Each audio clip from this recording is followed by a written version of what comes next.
Hello, good morning everyone, and a very warm welcome to all of you who are joining us here in person and online.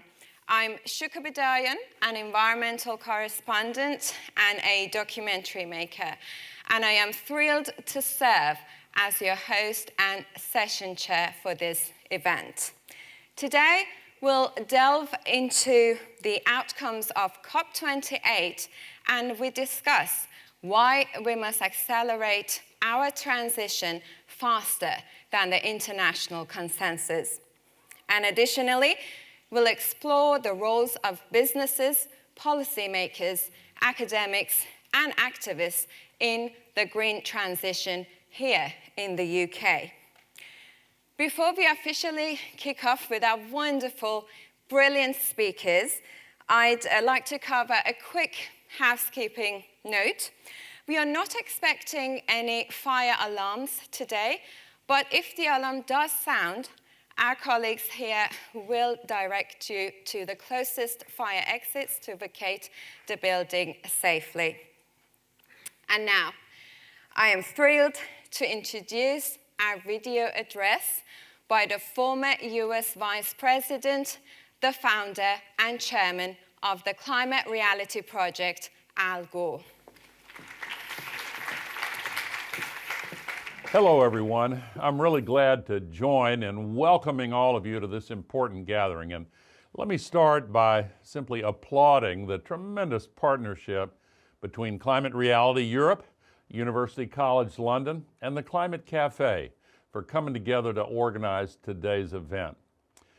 Together, all of us have just lived through the hottest year in recorded history here on Earth, a year that many scientists believe was the hottest year in 100,000 years and probably much more than that.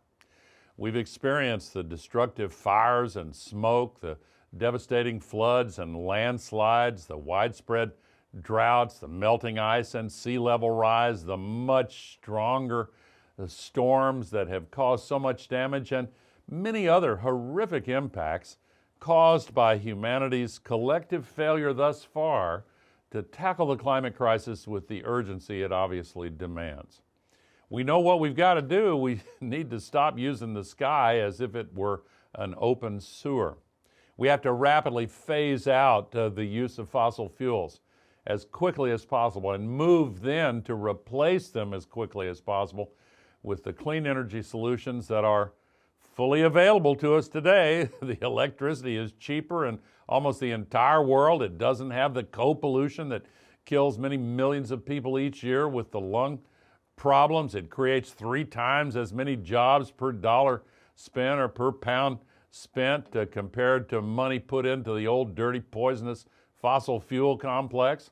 Many of you know full well world leaders meeting at COP28 finally, after 30 years and 28 of these conferences of the parties, finally agreed to transition away from fossil fuels. And that's important. However, that agreement is simply the bare minimum required, and unfortunately it's filled with loopholes, and what happens next will determine whether it's truly meaningful or not. If we want to see the strongest outcome from COP28, then it's up to all of us to hold our leaders accountable to their pledges. It's up to the policymakers, the businesses, and most of all, the people like you gathered here today to dramatically shift the global energy transition into overdrive and get busy building a healthy and sustainable future that we can be proud to pass on to the next generation. They deserve it. And it goes without saying that this is a big job and it's going to require more than simply words and conversations. It's going to require real action from all of us, from everyone. Now, luckily, we do have all the solutions we need. They're available to us right now, cheaper and better, and we've got proven deployment models, and we've got, in other words, everything we need to rapidly cut greenhouse gas pollution in this decade. We don't need to wait. We can act now. And the good news is, if we do, the science tells us that once we reach true net zero, global temperatures will stop going up almost immediately with a lag of as little as 3 to 5 years. And even more exciting, if we stay at true net zero, half of all of the human-caused greenhouse gas pollution will have fallen out of the atmosphere in as little as 25 to 30 years, and the long, slow healing process can get underway. And that all gives me a tremendous amount of hope, and it fuels my drive to continue pushing for action. But we've got to act, and I hope you feel the same way. And I'll simply close, as I often do, by saying that if you ever doubt that we have the political will necessary to solve this crisis, please remember always, political will is itself a renewable resource. Let's get busy renewing it today. Thank you.